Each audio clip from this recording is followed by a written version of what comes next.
My daughter Emily, with a scornful smile, said, "You're not coming with us to Hawaii." And her husband David added, "You're too poor to pay for the ticket." I smiled and said nothing, because I knew I had already booked a flight to Hawaii on a private jet. When they found out, their reaction was worth every dollar. You wouldn't believe what they did. Before we continue, please subscribe to the channel and let us know where you are listening in the comments. You're not coming with us to Hawaii. Emily's voice cut through the quiet dining room like a blade, her fork suspended halfway to her mouth. The scratched wooden table suddenly felt enormous between us, every worn groove a canyon of silence. I set down my coffee cup, the ceramic clicking against the mismatched saucer. "I just thought, Dad, seriously?" She rolled her eyes, that same dismissive gesture I'd seen 1,000 times since she was 12. "This is a family vacation. David's parents are already coming, and we can't afford to—" "You're too poor to pay for a ticket." David's words hit like a physical blow, his smug smile spreading across his face as he leaned back in his chair. The springs creaked under his weight, a sound that seemed to echo in the sudden stillness. Sophia looked up from her mashed potatoes, confusion clouding her 12-year-old features. "But why can't Grandpa come? He's family too." "Because," Emily said, her voice taking on that sharp edge I'd learned to recognize, "the resort we're staying at costs $800 a night. The flights alone are $1,500 each. Grandpa can't afford that kind of money." I smiled. Actually smiled. The corners of my mouth turned up naturally, surprising even myself. "I understand," I said quietly, watching David's satisfaction deepen. "You're right.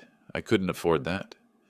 Jacob pushed his green beans around his plate, his small voice barely audible. "Maybe we could go camping instead? All together?" Emily's laugh was brittle. "Honey, Daddy worked very hard to plan this trip. We're staying at the Grand Wailea Resort. There's going to be swimming pools everywhere and snorkeling and it's expensive," David interrupted, his eyes fixed on me with something like malicious pleasure. "The kind of place where you need to dress properly for dinner, where people expect certain standards." The implication hung in the air like smoke. I glanced down at my flannel shirt, the one with the small tear near the pocket that I'd never bothered to repair, the one that suddenly felt like a uniform of failure. "We leave Thursday morning," Emily continued, her tone brightening as she turned away from me toward David. "First class to Honolulu, then the helicopter transfer to the resort. Your parents are going to love the spa treatments. The concierge already arranged everything," David added, reaching across the table to squeeze Emily's hand. "Private cabana by the ocean, sunset sailing, that wine tasting you wanted." I listened to them plan their paradise, their voices growing more animated with each expensive detail. The chandelier above us, a simple brass fixture I'd bought 20 years ago, cast long shadows across their faces as they talked about money, like it was air, casual and infinite. "More coffee, Dad?" Emily asked, her tone suddenly artificially bright, as if she could paper over the wounds with politeness. "No, thank you." I stood, beginning to clear the plates. The sound of silverware against ceramic filled the space where conversation had died. "I think I'll just clean up." David's chair scraped against the hardwood floor as he pushed back from the table. "We should get going anyway. Early morning tomorrow, and I want to double-check our luggage restrictions." "Of course."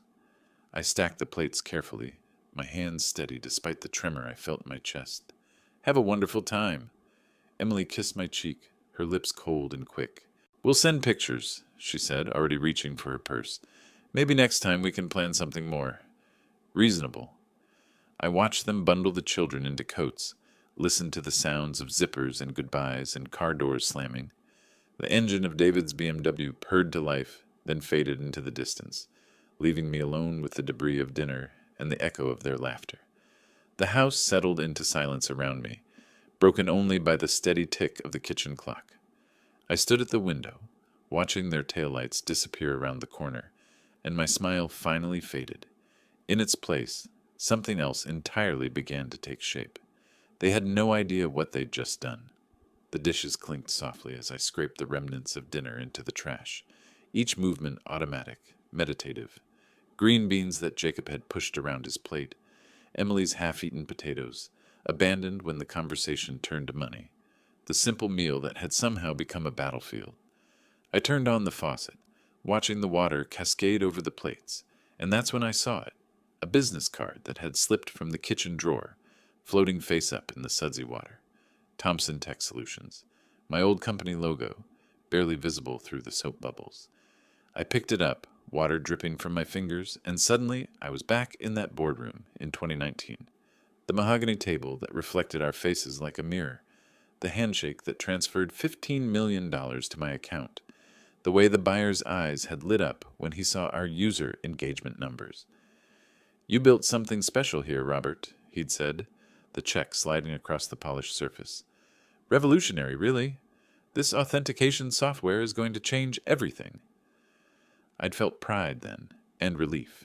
Years of 18-hour days, of Margaret bringing me coffee at midnight while I debugged code, of missing Emily's soccer games because we were chasing our next funding round. It had all been worth it in that moment. Margaret had been waiting in the parking garage, her face glowing with excitement. "How did it go?" "We did it," I'd whispered, holding her close. "We actually did it." But later that night, as we'd sat in our kitchen, this same kitchen, she'd grown quiet. "Robert," she'd said, stirring her tea thoughtfully, "money changes people. It shows who they really are." "What do you mean?" "I mean, now you'll find out who your real friends are, who really loves you for you, not for what you can provide." She'd reached across the table, her fingers warm against mine. "Promise me something. Promise me you won't let them know right away. Let them show you their true hearts first."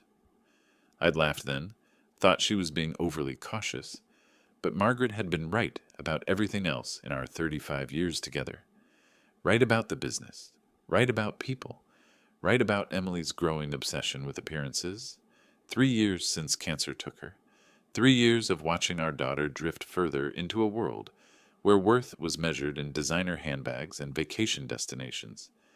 3 years of increasingly awkward dinners where David's insults grew sharper and Emily's disappointment in her failed father became more obvious. I'd hoped family would be different, hoped that blood would matter more than bank accounts. Tonight had been the final test, and Emily had failed spectacularly. I dried my hands on the old dish towel, the one with the faded roses that Margaret had loved, and walked to my small office. The laptop was ancient by today's standards, but it worked fine for checking my investments.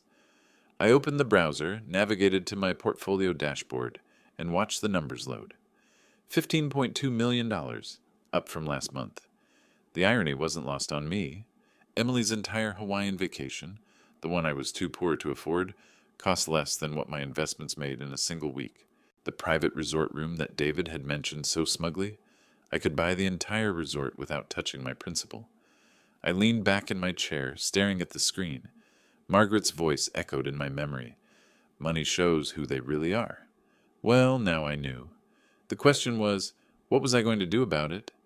I closed the laptop and sat in the darkness, feeling something crystallize in my chest. Not just hurt anymore, but purpose. They thought they knew Robert Thompson, the failed widower in his modest house, struggling to make ends meet. They had no idea they'd just awakened Robert Thompson, the entrepreneur, the strategist, the man who'd built something from nothing and sold it for millions. Emily needed to learn that actions have consequences. That cruelty, especially to family, comes with a price. And David needed to learn that assumptions about people can be very, very dangerous. I stood up, suddenly energized. Margaret would have understood. She'd always believed in teaching through experience rather than words. "Show, don't tell," she'd say when Emily was small and misbehaving. Well, it was time to show them something they'd never forget. The coffee maker gurgled to life at 6 a.m., same as always, but nothing else about this morning felt routine. I stood at the kitchen counter, watching the dark liquid fill the pot, my mind already racing with possibilities. The newspaper lay unopened on the table. For the first time in years, I had more pressing matters than the morning headlines. I carried my mug to the small office, powered up the laptop, and opened my old address book.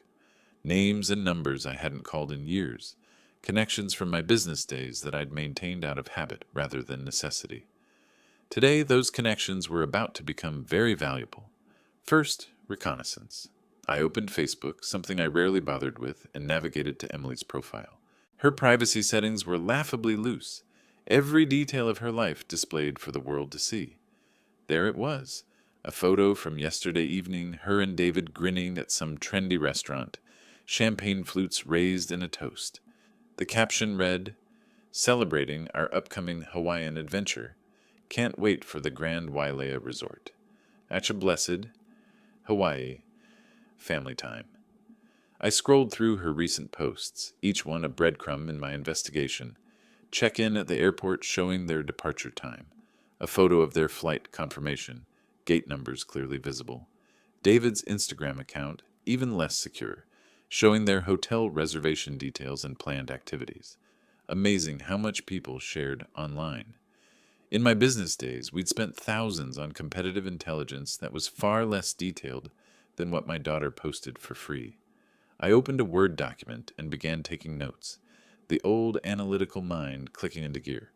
Flight, American Airlines 847, departing Thursday 7:15 a.m., arriving Honolulu 11:30 a.m. local time. Hotel, Grand Wailea Resort, Oceanfront Suite, arriving May 15th, departing May 22nd. Activities, snorkeling tour, Friday, spa day Saturday, sunset dinner cruise Sunday. The phone rang, startling me from my research. I almost ignored it, then saw the name, Marcus Chen, former client and now VP of Operations at Exclusive Travel Partners.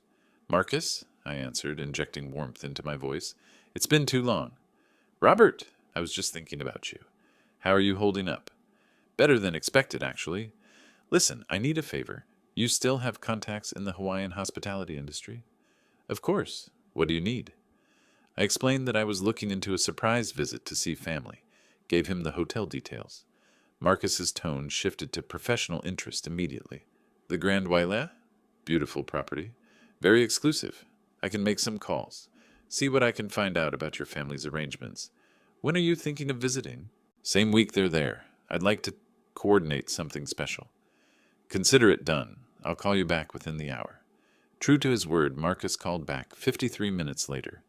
"Your daughter's family is in the Napua Tower, Suite 4012. Premium oceanfront. They've booked several high-end excursions through the concierge. Robert, I have to ask, this is a very expensive property. Are you sure you want to?" "Marcus, what would it cost to book the presidential suite in the same hotel? Same dates?" Silence on the other end. Then, "Robert, the presidential suite at the Grand Wailea runs about $12,000 a night. For a week you're looking at—" "I can handle it. What else?" "Well, if you're serious about making an impression, you'd need transportation. The family's taking the standard shuttle from the airport. But we could arrange helicopter transfer directly to the resort. Much more dramatic." "Perfect. Set it up." After hanging up, I stared at my notes, the plan taking shape. But there was still one more element needed, the most important one. I needed to arrive in style, in a way that would make Emily and David understand exactly how wrong they'd been about my finances. I Googled private jet Portland to Hawaii and started making calls. The first 3 companies treated me like I was wasting their time. My modest voice and simple questions didn't scream serious client. But the 4th company, Platinum Aviation, transferred me to a senior consultant who listened carefully to my requirements. "Mr. Thompson, we can absolutely accommodate your travel needs. Our Citation X Plus can make the journey with one fuel stop, or we have a Gulfstream G650 available that can make the trip nonstop. The Citation would be $45,000 for the round trip, the Gulfstream $68,000. I paused, letting the numbers sink in. Emily's entire vacation cost less than half of either option. "I'd like to schedule a consultation," I said. "Today, if possible." "Of course. We're located at the Executive Aviation Terminal at PDX. Would 2 o'clock work?" "Perfect." I hung up and leaned back in my chair, adrenaline coursing through my veins. This was really happening. After years of hiding my success, of living modestly while Emily and David grew increasingly dismissive, I was about to reveal the truth in the most dramatic way possible. Margaret would have laughed at the irony.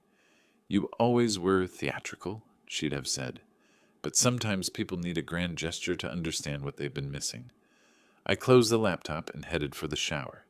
It was time to remind myself how to be Robert Thompson, successful businessman, instead of Robert Thompson, disappointing father. The Grand Wailea Resort had no idea what was coming. The phone felt heavy in my hand as I dialed Platinum Aviation's number. No more research, no more planning. This was the moment the idea became reality. Platinum Aviation, this is Sarah speaking. Good morning, Sarah. This is Robert Thompson. I called earlier about private charter service to Hawaii. Of course, Mr. Thompson. I have your consultation scheduled for 2 o'clock today. Will you be able to make it? Actually, I was hoping we could move that up. I'm ready to book immediately. A pause. Certainly. I can have James meet with you at 11. He's our senior aviation consultant. I checked my watch. 9:47 a.m. Plenty of time to drive to the airport and handle this properly. Perfect. I'll be there. The executive aviation terminal at Portland International was a different world from the main passenger terminals. No crowds, no security lines, just a quiet building with leather furniture and coffee that actually tasted like coffee. I parked my modest Honda Civic between a Tesla and a Mercedes, feeling slightly ridiculous. The receptionist looked up as I entered, her smile professional but cautious. My jeans and flannel shirt clearly weren't the usual uniform of private aviation clients. I'm Robert Thompson, I said. I have an appointment with James. Of course. He'll be right with you. Can I get you anything while you wait?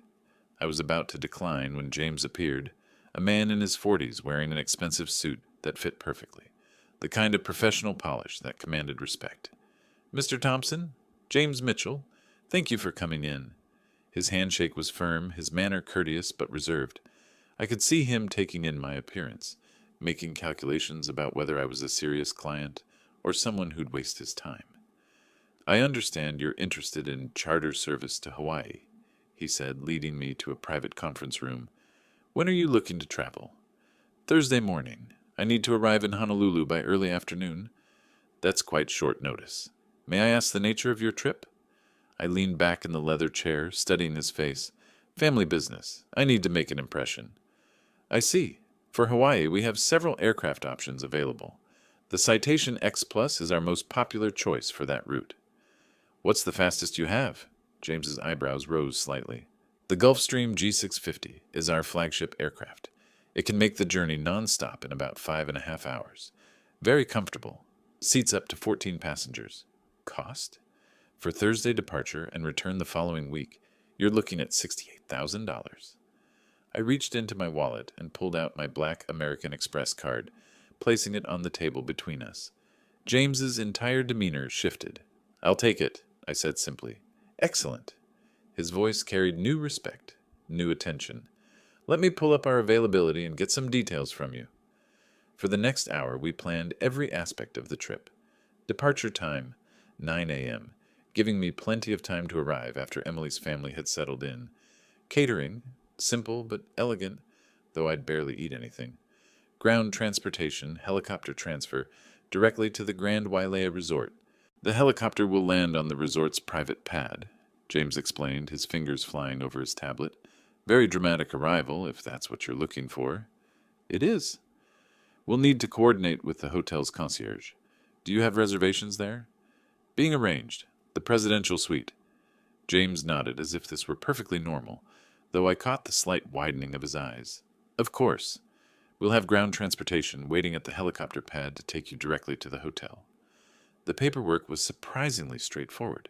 Credit card authorization for $68,000, more than many people made in a year, charged as casually as a grocery bill. Flight manifest, contact information, emergency protocols. Is there anything else you need, Mr. Thompson? James asked as we concluded the arrangements. Privacy. I don't want my family to know I'm coming until I arrive. Understood. Discretion is one of our core services. I walked out of that building feeling like I'd shed a skin.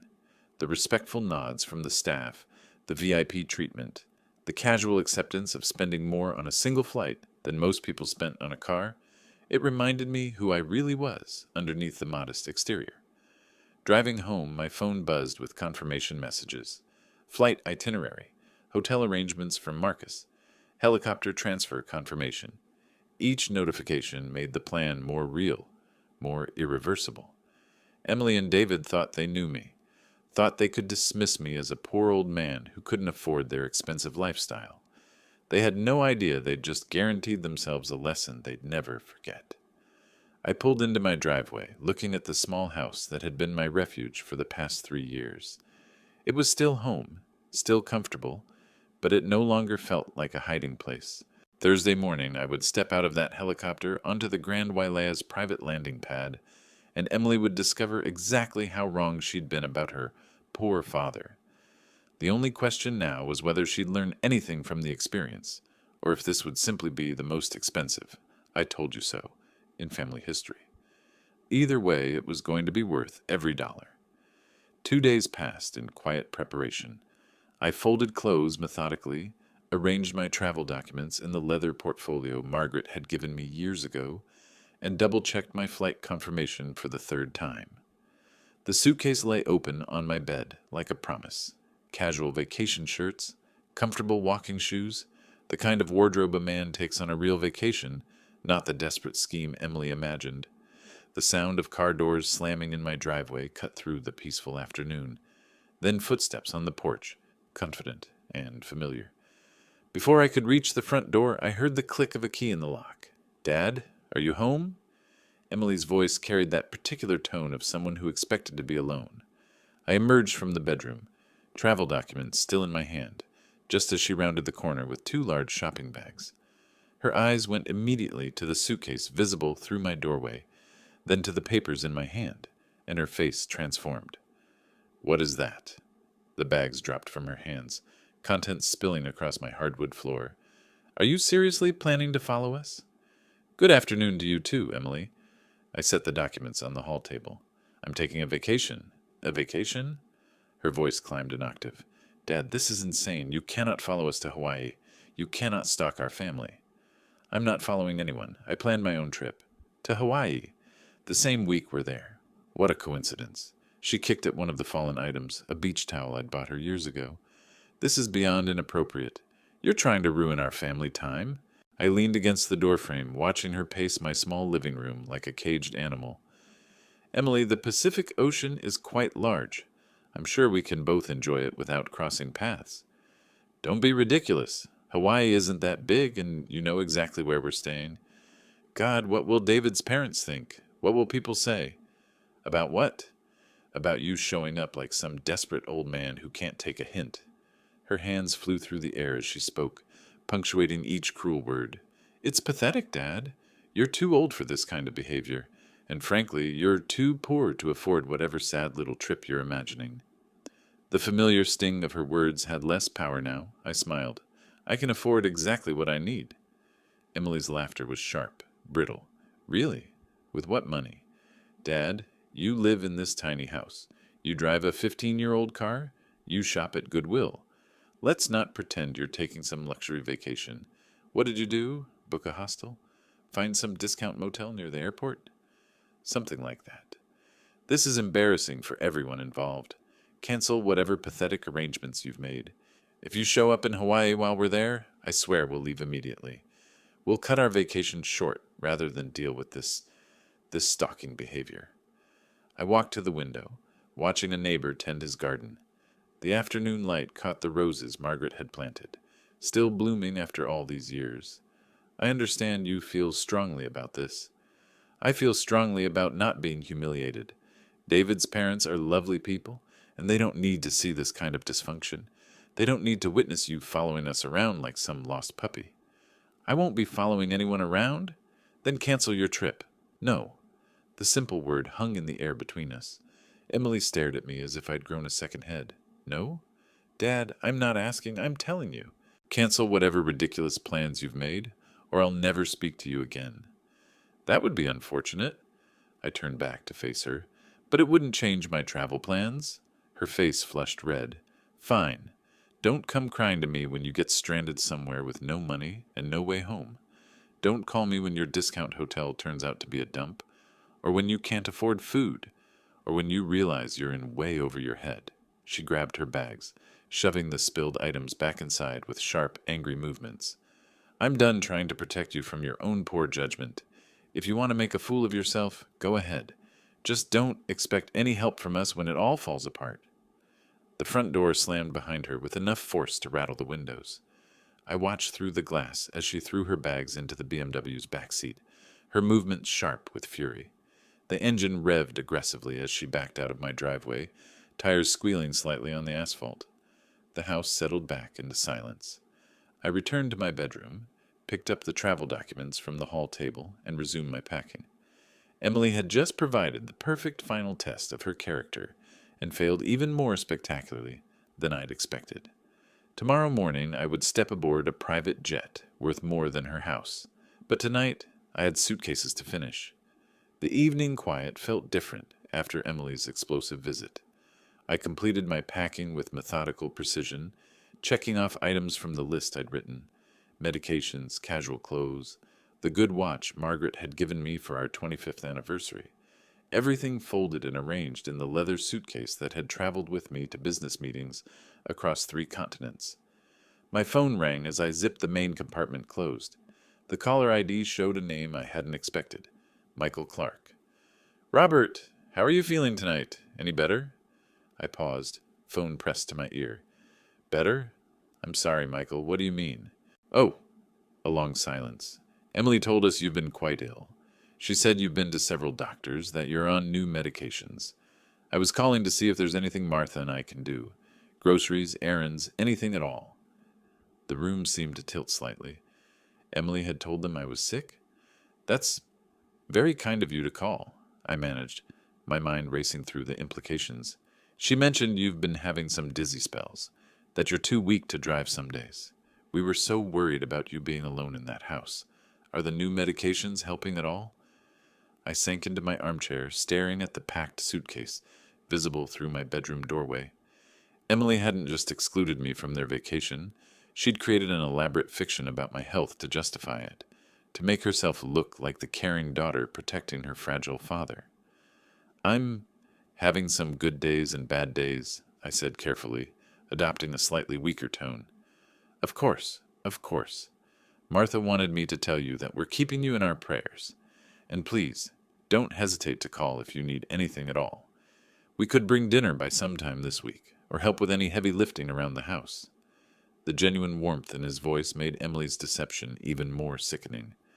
Michael was a good man, worried about someone he thought was suffering, while his daughter-in-law painted me as helpless and declining. "You're very thoughtful, Michael. I appreciate that more than you know." "Well, you just focus on getting better. Emily says the doctors are optimistic, but these things take time. We understand completely why you can't join us in Hawaii. The travel would be too much strain right now." Ah, there it was, the perfect excuse for my absence, wrapped in concern and medical necessity. "Yes, the doctors did recommend staying close to home," I said, amazed at how easily the lie rolled off my tongue. "Smart thinking. Hawaii will still be there when you're feeling stronger. Maybe next year when you've fully recovered." After he hung up, I sat in the growing darkness, not bothering to turn on the lights. Emily's deception was more elaborate than I'd imagined. She hadn't just rejected me cruelly. She'd crafted an entire narrative that painted her as the devoted daughter, caring for her ailing father, the victim instead of the villain. I wondered who else she'd told. How many people in our extended circle now pitied poor Emily, burdened with a sick father she couldn't possibly include in family activities? How many sympathy cards might I expect, or concerned phone calls from family friends I hadn't heard from in months? The anger that hit me was different from the hurt I'd felt during our dinner confrontation. This was cold, calculating fury. Emily hadn't just been cruel, she'd been strategically cruel, covering her tracks with lies that made her look noble. But she'd also handed me an unexpected gift. When I appeared in Hawaii, healthy and confident, stepping off a private helicopter onto the resort's landing pad, her deception would unravel spectacularly. Everyone would see exactly what kind of person Emily really was. I picked up my phone and scrolled through my contacts, making mental notes of who might call in the coming days, with well wishes for my recovery. Let them call. Let Emily's lie spread as far as she wanted it to go. The bigger the lie, the more spectacular its collapse would be. I carried my suitcase to the front hallway and set it by the door, ready for tomorrow's early departure. My phone buzzed with a final confirmation text from the car service. Pickup scheduled for 7 a.m. to Executive Aviation Terminal. Emily thought she was protecting herself with her fictional sick father. Tomorrow she'd discover that some illnesses have very dramatic recoveries. The alarm clock was unnecessary. I woke at 5:30, my body electric with anticipation. This was the day Emily would learn that assumptions about people can be dangerously wrong. Coffee brewed while I showered and dressed, khakis and a polo shirt, the kind of understated clothes that wouldn't draw attention until I wanted them to. I ate breakfast methodically. Steel-cut oats, fresh fruit, orange juice, fuel for what would be a very interesting day. The car service arrived precisely at 7. A black sedan, professional but not ostentatious, driven by a man who simply nodded and loaded my suitcase without commentary. We drove through Portland's quiet morning streets, past the neighborhoods where Emily lived her carefully curated life, toward the airport where my real life was about to begin. The executive aviation terminal was a different world from the main passenger building. No crowds, no lines, no harried travelers dragging oversized bags, just quiet efficiency and understated luxury. The receptionist greeted me by name. "Good morning, Mr. Thompson. Your aircraft is ready for departure. Would you like coffee while we complete the final paperwork?" "That would be nice." She handed me a proper porcelain cup, none of those disposable airline cups, filled with coffee that actually tasted like coffee. Real cream, actual sugar, served on a small silver tray. "Mr. Thompson?" A woman in a crisp uniform approached. "I'm Captain Sarah Morrison. We'll be taking you to Honolulu today." She led me across the tarmac to where the Citation X Plus waited, sleek and white in the morning sun.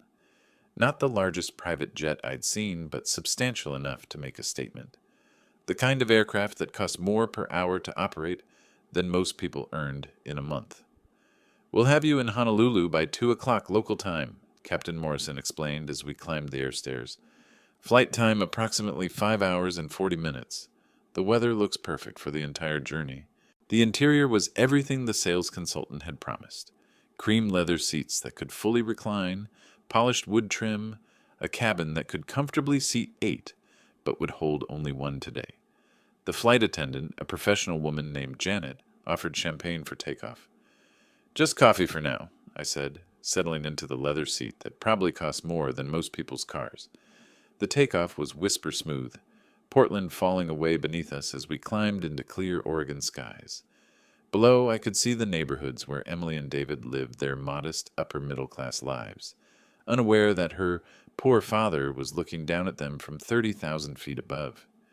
Janet served lunch on actual china, salmon with lemon and herbs, roasted vegetables, a small salad with vinaigrette that tasted homemade. I ate slowly, reading a Wall Street journal, while the Pacific Ocean stretched endlessly blue beneath us. "More coffee, Mr. Thompson?" "Please." This was how the other half lived, the half Emily thought I could never afford to join. No security lines, no cramped seats, no fellow passengers coughing and snoring, just quiet luxury and professional service, the kind of travel where you arrived refreshed instead of exhausted. I thought about Margaret, how she would have laughed at the extravagance while secretly enjoying every minute. "You always did like to make a point dramatically," she would have said, "but sometimes people need to be shown, not told." My phone buzzed with a text from the hotel. "Welcome to Hawaii, Mr. Thompson. Your helicopter transfer is confirmed for 2:30 p.m. departure from Honolulu International." Perfect timing. Emily's family would be well settled into their routine by now, probably lounging by the pool or exploring the resort. They wouldn't expect any surprises. They were about to get the biggest surprise of their lives. "Beginning our descent into Honolulu," Captain Morrison announced. "Beautiful afternoon for arrival." Through the window, I watched the Hawaiian Islands grow larger, emerald jewels set in azure water. Somewhere down there, Emily was enjoying her luxury vacation, secure in the knowledge that her poor father was homesick in Portland, unable to afford anything more exciting than his living room couch. The landing was smooth as silk, the aircraft touching down on Hawaiian soil with barely a bump. As we taxied toward the private aviation terminal, I could see the helicopter waiting, a sleek machine that would complete my transformation from dismissed father to mysterious arrival. "Thank you for flying with us today," Janet said as I prepared to depart. "I hope you have a wonderful time in Hawaii." "I believe I will." The helicopter pilot was already running through his pre-flight checklist as I crossed the tarmac. In 20 minutes, I would be landing at the Grand Wailea Resort, stepping out onto their private helipad like a man accustomed to such transportation. Emily thought she knew who I was. She was about to discover she didn't know me at all. The helicopter swept over Maui's coastline, resort hotels strung along the beaches like jewels on a necklace. Below, I could see the Grand Wailea's distinctive architecture sprawling across pristine beachfront. Pools and gardens and tennis courts laid out like a miniature city.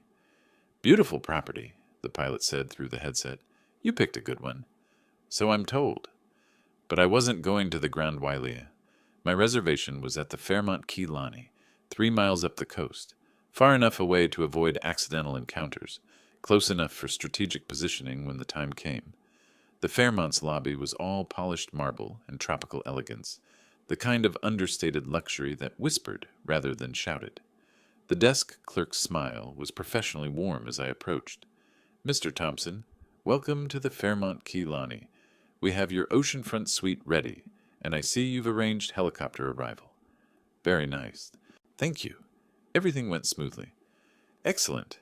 Your suite includes concierge service, private beach access, and... Robert, my goodness, you look wonderful." I turned, my careful plans evaporating in an instant. Michael Clark stood 20 feet away, his face lit with genuine pleasure and surprise. Beside him, Sophia bounced on her toes with excitement. "Grandpa! Grandpa! What are you doing here?" My mind raced through possibilities. Maintain the 6th story? Pretend to be someone else? But Sophia was already running toward me, her arms outstretched for a hug I couldn't refuse. "Hello, sweetheart," I said, lifting her into an embrace while my thoughts scrambled for an explanation. Michael approached, his expression puzzled but delighted. "Robert, this is incredible. You look so much better than Emily described. Are you feeling stronger?" "Much better, thank you." I set Sophia down, forcing my voice to carry just a hint of recovered weakness. "The doctors were encouraged by my recent progress. But what brings you here? Hawaii seems like quite a journey for someone who's been so unwell." "Think fast. The specialist recommended a change of climate, something about sea air and relaxation being beneficial for my condition." Michael nodded sagely. "Of course. And what perfect timing. We're here too." My stomach dropped. "You are?" "Oh yes, though not by choice, I'm afraid. Terrible problems at our original resort. Plumbing disaster in the entire tower, if you can believe it. Management moved our whole party here as compensation. Quite an upgrade, actually. The service has been exceptional." Sophia tugged at my shirt. "Grandpa, are you staying here too? Can we swim together? Mom said you were too sick to come with us." "Well," I said carefully, "I'm feeling much better now." The elevator chimed across the lobby, and my heart sank further as Emily's voice carried across the marble floor. "Sophia, don't wander off like that." Her words died as she spotted me. For a moment her face showed pure shock, then quickly rearranged itself into a brilliant smile. "Dad, what a wonderful surprise!" The transformation was remarkable. Within seconds, Emily had shifted from whatever mood she'd been in to the picture of a delighted daughter. She hurried toward us, David trailing behind, looking confused. "I can't believe you're here. You look so much better." She reached me and gave me a kiss on the cheek, her grip on my arm just tight enough to be a warning. "What a lovely surprise for all of us," Michael beamed. "Isn't it wonderful? Just this morning I was worried about Robert being home alone, and now here he is, looking healthier than I've seen him in months." "Yes," Emily said, her smile never wavering. "It's amazing. Dad, we should talk, catch up properly?" "Of course," I nodded to Michael. "Perhaps we could continue this conversation later? I should get settled in my room." "Absolutely. We're having drinks by the pool at 6 if you'd like to join us. The whole family's here. Martha will be thrilled to see you looking so well." As Michael and Sophia headed toward the restaurant, Emily's smile evaporated. She moved closer, her voice dropping to a fierce whisper. "What the hell are you doing here?"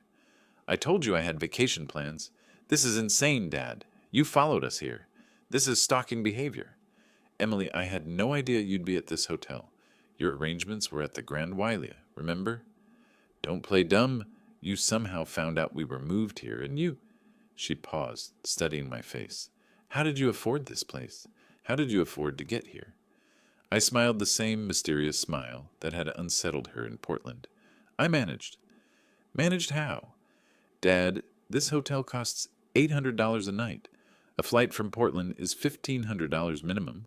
You don't have that kind of money. Don't I? Her eyes narrowed. Are you having some kind of breakdown? Because this fantasy about being able to afford luxury travel is genuinely concerning. Did you max out credit cards? Take out some predatory loan? Nothing like that? Then explain it. Explain how you... She stopped as David appeared at her elbow. Everything okay here? David's tone was carefully neutral, but his eyes held suspicion. Everything's fine, Emily said quickly. Dad was just telling me about his travel arrangements. David looked me up and down, taking in my casual clothes and modest appearance. Yeah? How did you get here, Robert? Fly coach and take the bus from the airport? Something like that. Well, David said with barely concealed smugness, I hope you're not expecting us to cover any of your expenses while you're here. We budgeted for our family, not unexpected additions. I wouldn't dream of it. Emily grabbed David's arm. We should let Dad get settled. I'm sure the travel was exhausting for someone in his condition. As they walked away, I heard David's voice carry back. I still don't understand how he afforded this place. Something doesn't add up. If only he knew how right he was. The hotel restaurant's breakfast buffet was nearly empty when I arrived the next morning. Fresh pineapple, perfectly scrambled eggs, coffee that tasted like it had been grown on the islands. A far cry from the instant coffee I'd been drinking at home. I chose a table by the window, watching the ocean waves roll endlessly toward shore. Robert, how are you feeling this morning? Michael approached with a plate of fruit and a concerned expression. I gestured to the empty chair across from me. Much better, thank you. The sea air seems to be helping. Wonderful to hear. He sat down, then hesitated. Robert, I hope you don't mind me asking, but Emily mentioned you might be having some memory issues? Some confusion about finances? I set down my coffee cup carefully. Did she? She's worried about you. Yesterday she said your trip here might be a sign of, well, deteriorating judgment. She mentioned you've been confused about money lately, making poor financial decisions. The pineapple turned sour in my mouth. I see. She loves you, you know. We all do. If you're struggling with cognitive changes, there's no shame in that. People get help for these things all the time. I smiled, the same enigmatic smile that had been unsettling Emily for days. I appreciate your concern, Michael. I really do. After breakfast, I decided to walk the resort grounds. The pathways wound through tropical gardens, past multiple pools where families splashed and laughed. I found myself near the main pool area when familiar voices drifted from a secluded cabana. Getting worse. You saw how confused he was about the hotel costs. Emily's voice carried clearly across the water. Maybe we should have left him in Portland, David replied. He's becoming too much of a burden. I moved closer, hidden behind a screen of palm fronds. The trip here proves he can't make rational decisions anymore, Emily continued. David, I think we need to seriously consider assisted living. Something with memory care. Would he agree to that? He doesn't have to agree. We can get guardianship if we prove he's not competent. Then we can make the financial decisions for him. What about his house? We'll have to sell it. Use the money for his care. It's not worth much, but it'll help with the facility costs. My blood ran cold. They weren't just planning to abandon me. They were planning to take legal control of my life. What about his, day-to-day stuff? David's voice dropped. His doctor appointments, his mail, his bills. We'll handle all of that. It'll be easier once we have guardianship. We can set up power of attorney, manage his finances properly. The poor guy probably doesn't even understand what's happening to him. That's what makes it sad, but also what makes it necessary. I stepped backward, my heart hammering. The scope of their betrayal was breathtaking. Not only had they rejected me cruelly, lied about my health, and planned to institutionalize me, they were plotting to take legal control of my life and assets. If only they knew those assets included over $15 million they'd never see. I retreated to my suite, my mind racing. On my laptop, I researched guardianship laws, confirming what I'd suspected. Without proper legal protections, adult children could indeed gain control over an elderly parent's life if they could prove incompetence. Fortunately, my financial advisors had insisted on comprehensive legal safeguards years ago. Powers of attorney, advance directives, competency evaluations, all designed to prevent exactly this kind of family coup. But Emily and David didn't know that. They thought they were plotting against a helpless old man with a modest house and a tiny savings account. Tomorrow was my departure day. Tomorrow they would learn exactly how wrong they'd been about everything. I opened my phone and sent a text to my pilot. Departure confirmed for 2 p.m. Please ensure everything is perfect. The reply came immediately. Absolutely, Mr. Thompson. We'll be ready. Emily thought she was protecting herself from an embarrassing father. Instead, she was about to experience the most embarrassing moment of her life. The next 2 days passed in a careful dance of avoidance and observation.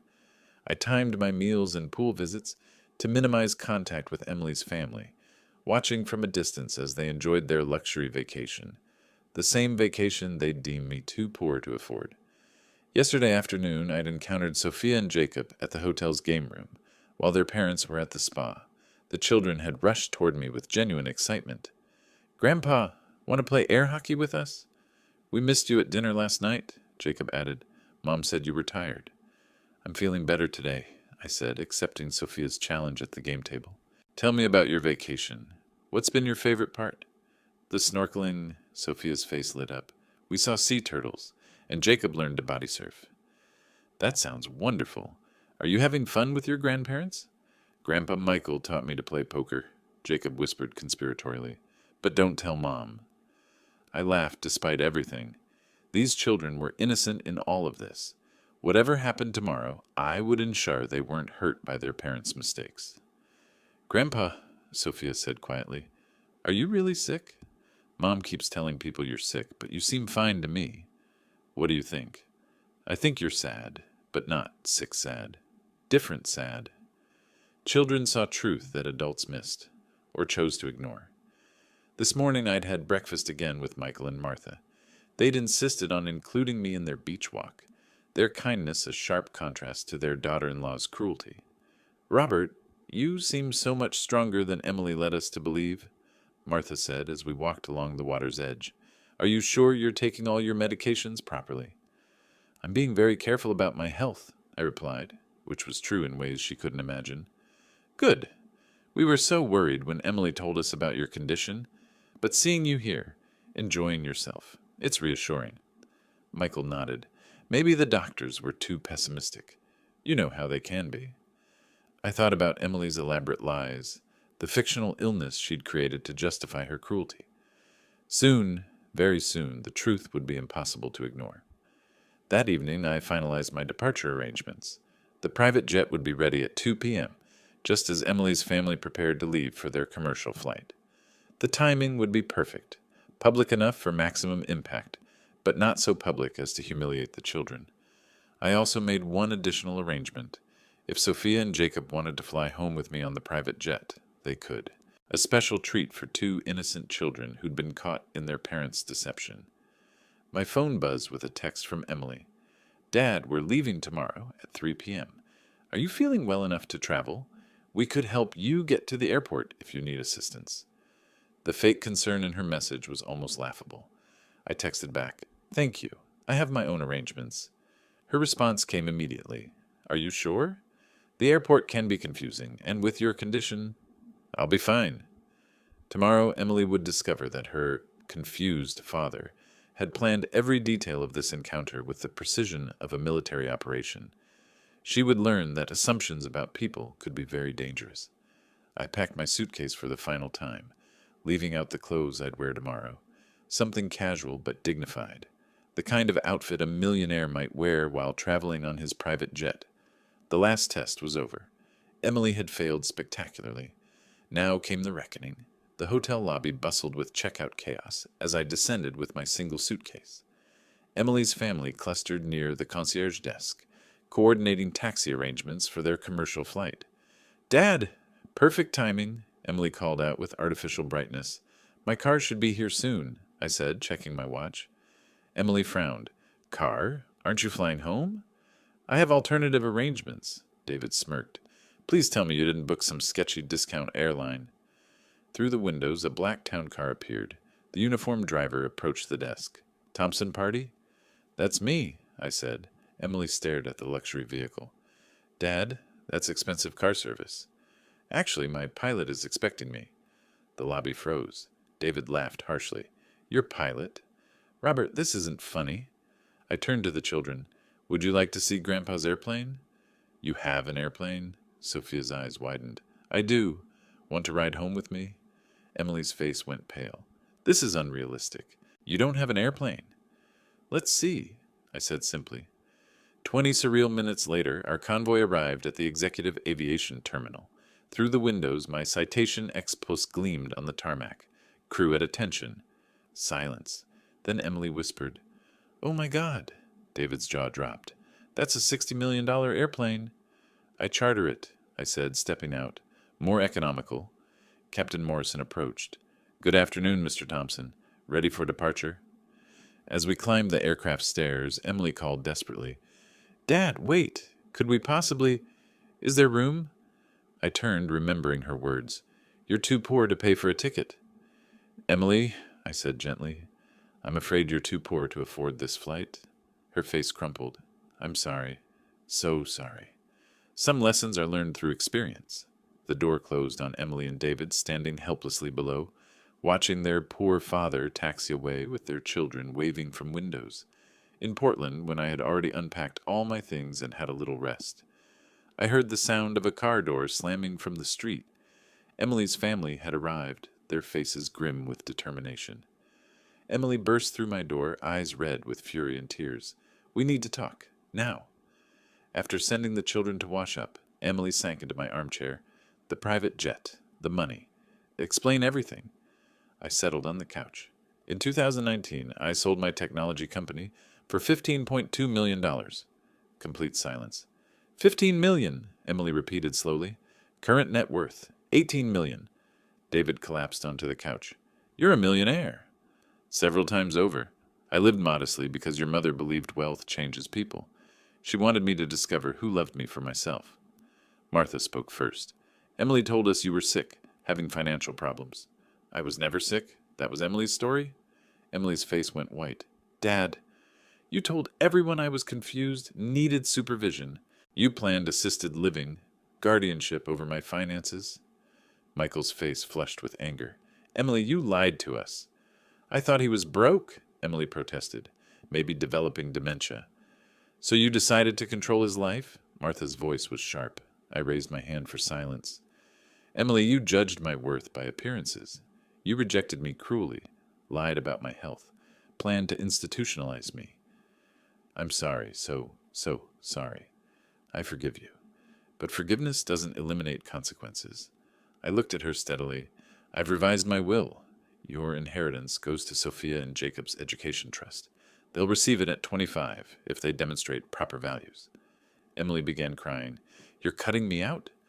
I'm ensuring the money builds character, not just bank accounts. David finally spoke. I was wrong about everything. I'm sorry. Thank you. I accept your apology. The children emerged, sensing change. Sophia asked, Grandpa, are you rich? I'm comfortable, sweetheart. Emily wiped her eyes. Could we rebuild our relationship? Could you teach me to be better? I smiled genuinely for the first time in months. I like that very much. After they left, my phone rang. Emily, thank you for the lesson, for forgiveness, for giving me a chance. You're welcome. I love you. I love you too. Next time, maybe just tell me directly. I laughed. I'll consider it. Justice served with mercy, worth every dollar spent. If you like this story, please like this video, subscribe to the channel, and share your impressions of this story in the comments. To listen to the next story, click on the box on the left. Thank you for watching.